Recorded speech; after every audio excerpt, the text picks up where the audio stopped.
दोस्तों, स्वागत है आप सभी का मेरे YouTube channel advocate Suraj Sharma में। मैं हूं आपका फ्रेंडली एडवोकेट। 14 अप्रैल 2025 को मुंबई ट्रैफिक पुलिस की हेल्पलाइन पर एक व्हाट्सएप मैसेज आता है। इस व्हाट्सएप मैसेज में एक शख्स मशहूर अभिनेता सलमान खान को उनके घर के बाहर कार में बॉम्ब लगाकर उड़ा के मारने की धमकी देता है। अब दोस्तों, इस धमकी को लाइटली इसलिए नहीं लिया जा सकता क्योंकि उस तारीख को आती है जिस तारीख को एक साल पहले यानी 14 अप्रैल 2024 को सलमान खान के गैलेक्सी अपार्टमेंट यानी उनके घर के बाहर दो शख्स ने सुबह 5 बजे फायरिंग करी थी, जिसमें एक गोली उनकी दीवार पे लगी थी और एक गोली वहां खड़ी गाड़ी पे लगी थी। इसके बाद सलमान खान की सिक्योरिटी को काफी बढ़ा दिया गया था और इस फायरिंग की जिम्मेदारी एक गैंग ने ली थी जिसका नाम था लॉरेंस बिश्नोई गैंग। और ये वही गैंग है जिसका नाम सिद्धू मूसेवाला के मर्डर में भी सामने आया था। इनफैक्ट इस गैंग के लीडर लॉरेंस बिश्नोई, जो अभी साबरमती जेल में गुजरात में बंद है, उसने 2018 में एक वीडियो में डायरेक्ट सलमान खान को मारने की धमकी दी थी, वो भी जोधपुर में। अब यहाँ पर इस बिश्नोई गैंग के द्वारा सलमान खान को दी जा रही डेथ थ्रेट्स का रीजन एक 1998 का ब्लैक बक पोचिंग केस बताया जाता है, जिसमें सलमान खान पे आरोप लगे कि 1 अक्टूबर की रात को सलमान खान ने जोधपुर में हम साथ साथ हैं फिल्म की शूटिंग के दौरान दो काले हिरणों को मारा था। और ऐसा कहा जाता है कि लॉरेंस बिश्नोई, जिस बिश्नोई समाज से आता है, वो इन काले हिरणों को भगवान की तरह मानते हैं और इनकी पूजा करते हैं। इतना ही नहीं, इनका जो मर्डर करना वाइल्ड लाइफ प्रोटेक्शन एक्ट के अंदर भी एक क्राइम है। अब यहाँ पर कई सवाल उठते हैं। क्या हुआ था 1998 में 1 अक्टूबर की रात को कंकारी विलेज में, जो कि जोधपुर से 30 किलोमीटर दूर है? दूसरा सवाल, क्या सलमान खान ने सच में काले हिरणों को मारा था? हमारे देश की अदालतों ने इस पर क्या कहा है? तीसरा सवाल, 27 साल के बाद भी ये केस अभी 2025 में खत्म क्यों नहीं हुआ है और इसका क्या अपडेट है? तो चलिए इन सवालों के जवाब जानते हैं। दोस्तों, 1998 में सलमान खान अपने को स्टार्स सैफ अली खान, नीलम, तब्बू और सोनाली बेंद्रे के साथ हम साथ साथ है मूवी की शूटिंग कर रहे होते हैं जोधपुर में। अब प्रोसिक्यूशन के अनुसार 1 अक्टूबर 1998 की रात को सलमान खान अपनी जिप्सी गाड़ी में बैठकर कई अन्य लोगों के साथ कंकारी विलेज जाते हैं, जो कि जोधपुर से 30 किलोमीटर दूर है। प्रोसिक्यूशन ये भी कहती है कि सलमान खान वो जिप्सी खुद चला रहे होते हैं और जब वो कंकारी विलेज पहुंचते हैं तो वहां पर वो दो काले हिरणों को स्पॉटलाइट से स्पॉट करते हैं। उसके बाद वो अपनी गन से उन दोनों को मार देते हैं। गन शॉट्स की आवाज सुनने के बाद लोकल कम्युनिटी के मेंबर्स, जो कि बिश्नोई कम्युनिटी से बिलोंग करते हैं, वो उस जगह पे पहुंच जाते हैं और उनका कहना है उन्होंने वहां पे सलमान खान को मरे हुए काले हिरणों के साथ देखा था। उसके बाद उनका ये भी कहना है कि सलमान खान उनकी टीम वहां से भाग जाती है। अब बिश्नोई कम्युनिटी के मेंबर्स की कंप्लेंट के बेसिस पर राजस्थान फॉरेस्ट डिपार्टमेंट एक एफआईआर रजिस्टर करता है 2 अक्टूबर 1998 को सलमान खान और अन्य लोगों के खिलाफ वाइल्ड लाइफ प्रोटेक्शन एक्ट के सेक्शंस के तहत।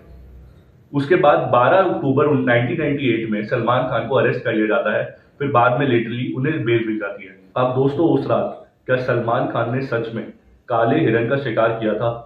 इस पर कोर्ट्स ने यानी हमारी अदालतों ने क्या कहा, ये जानने से पहले हम ये जानते हैं कि सलमान खान के एडवोकेट और प्रोसिक्यूशन के एडवोकेट यानी बिश्नोई कम्युनिटी की तरफ से अदालत के सामने क्या दलीलें आर्गुमेंट्स रखी गई। अब एक तरफ प्रोसिक्यूशन ने कोर्ट के सामने दो आई विटनेसेस प्रेजेंट करे, जिनका नाम था पूनम चंद और चोगाराम, जिनका कहना था उन्होंने सलमान खान को ब्लैक बक्स यानी काले हिरण को मारते हुए अपनी आंखों से देखा था। और प्रोसिक्यूशन ने कोर्ट के सामने फॉरेंसिक रिपोर्ट प्रेजेंट करी, जिसमें बताया गया जो ब्लड सैंपल्स जिप्सी में से मिले थे वो उन ब्लैक बक से यानी मरे हुए काले हिरणों से मैच हो जाते हैं। अब यहाँ पर पोस्टमार्टम रिपोर्ट भी पेश की जाती है, जिसमें बताया जाता है कि काले हिरणों की डेथ बुलेट वुंड से हुई है। और यहाँ पे सर्कमस्टेंशियल एविडेंस का भी हवाला दिया जाता है, जिसमें बताया जाता है कि सलमान खान वहां पे फिल्म की शूटिंग कर रहे थे और सारे सर्कमस्टेंशियल एविडेंस इस तरफ इशारा करते हैं कि सलमान खान ने उन काले हिरणों का शिकार किया था। अब दूसरी तरफ डिफेंस यानी सलमान खान का एडवोकेट कोर्ट के सामने ये आर्गुमेंट्स रखता है। सबसे पहले वो विटनेस की क्रेडिबिलिटी को क्वेश्चन करता है। वो कहता है पूनम चंद ने जो स्टेटमेंट्स हैं वो कॉन्ट्राडिक्टरी दी हैं और अपनी बार बार बदली है। वो जो स्टेटमेंट दे रहा है वो किसी के इन्फ्लुएंस में आके दे रहा है। वो दूसरा आर्गुमेंट रखते हैं lack of conclusive forensic and physical evidence. उनका कहना था जो जीप की जांच हुई थी वो काफी दिनों बाद हुई थी और इस टाइम में उसमें टेम्परिंग और कंटैमिनेशन करने के चांसेस काफी बढ़ गए थे। सलमान खान का एडवोकेट ये भी कहता है कि मर्डर वेपन अभी तक रिकवर नहीं हुआ है और वो जो बुलेट्स हैं वो भी रिकवर नहीं हुई है। वो किसी भी डायरेक्ट एविडेंस के ना होने की तरफ इशारा करता है और वो पोस्टमार्टम को भी क्वेश्चन करता है। डिफेंस ये भी कहता है कि ब्लैक बक यानी काला हिरन नेचुरल रीजन की वजह से यानी इलनेस की रीजन की वजह से भी मर सकते थे और हो सकता है उनको किसी स्ट्रे डॉग्स ने मार दिया हो।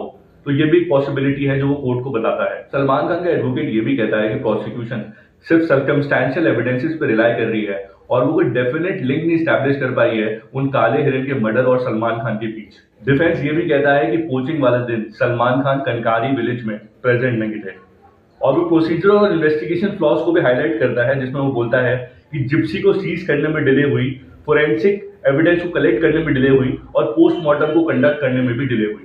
अब दोस्तों यहाँ पर 8 साल बाद यानी 10 फरवरी 2006 को जोधपुर कोर्ट पहली बार एक फैसला सुनाता है।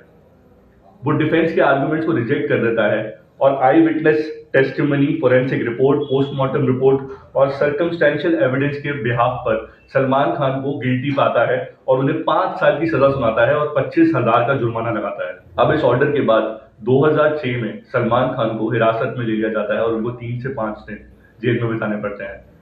उनके वकील इस ऑर्डर को राजस्थान हाईकोर्ट में चैलेंज करते हैं और उस अपील के पेंडिंग में सलमान खान को बेल मिल जाती है। अब यहाँ पर राजस्थान हाईकोर्ट 10 साल बाद यानी 2016 में जजमेंट डिलीवर करता है, जिसमें वो सलमान खान को 2 अन्य पोचिंग केसेस में एक्विट कर देता है, लेकिन ब्लैक बक केस में वो अभी भी अपना फैसला नहीं सुनाता है। तो यहाँ पर 2016 और 17 में जोधपुर कोर्ट के सामने एक रीट्रायल स्टार्ट होता है, जो कि 1998 के केस का एक्सटेंशन होता है।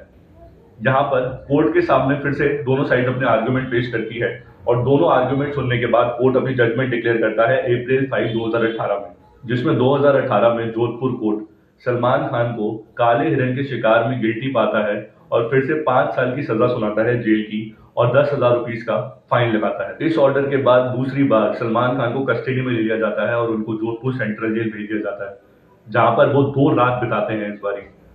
फिर उनको अप्रैल 7, 2018 को Jodhpur district and session court से बेल मिल जाती है। अब दोस्तों हम अपने सवाल पर आते हैं कि इस केस का करंट स्टेटस क्या है और क्या सलमान खान ने सच में उस रात काले हिरन का शिकार किया था। तो दोस्तों 2018 की जजमेंट में जिसमें सलमान खान को दोषी पाया गया था, उसमें सलमान खान के एडवोकेट उस जजमेंट को Jodhpur district and session court में चैलेंज कर देते हैं। उसके बाद मार्च 21, 2022 को ये सारे केसेस जो है राजस्थान हाईकोर्ट के पास ट्रांसफर हो जाते हैं। अभी राजस्थान हाईकोर्ट में इस केस की सुनवाई चल रही है और ये राजस्थान हाईकोर्ट के पास पेंडिंग है ये केस। इसमें सलमान खान अपीयर भी होते हैं वीडियो कॉन्फ्रेंसिंग के थ्रू और जो इसमें नेक्स्ट डेट लगी है वो है फरवरी 6, 2026, जो कि अगले साल काफी टाइम बाद है। तो यहाँ पर सलमान खान बेल पे बाहर है, अप्रैल 7, 2018 के अकॉर्डिंग वो बेल पर है। तो अब यहाँ पर जब तक राजस्थान हाईकोर्ट ये डिसाइड नहीं करता कि सलमान खान इसमें दोषी है या नहीं है, हम इसका जवाब नहीं दे सकते कि सलमान खान ने उस रात काले हिरन को मारा था या नहीं मारा था। अब यहाँ पर अगर राजस्थान सलमान खान के फेवर में भी ऑर्डर दे देता है, उसके अगेंस्ट भी देता है, तो यहाँ पे बहुत सारे चांसेस है कि ये केस सुप्रीम कोर्ट में जाएगा, फिर सुप्रीम कोर्ट ही इस पे फैसला करेगा कि वो गिल्टी है या नहीं। तो यहाँ पर काफी टाइम लग जाएगा इस केस को। ऑलरेडी इस केस को 27 साल लग चुके हैं। तो यहाँ पर हमें ध्यान देना चाहिए, हमारे जुडिशियल सिस्टम को कोशिश करनी चाहिए कि इस केस को जल्दी से जल्दी सॉल्व किया जाए और पता लगाया जाए कि सलमान खान इज गिल्टी और नॉट। तो दोस्तों कैसी लगी आपको ये वीडियो, ये मुझे कमेंट सेक्शन में लिख के जरूर बताएं और इस चैनल को प्लीज सब्सक्राइब करें अगर आपने अभी तक सब्सक्राइब नहीं किया है तो। मिलते हैं अगली वीडियो में, धन्यवाद।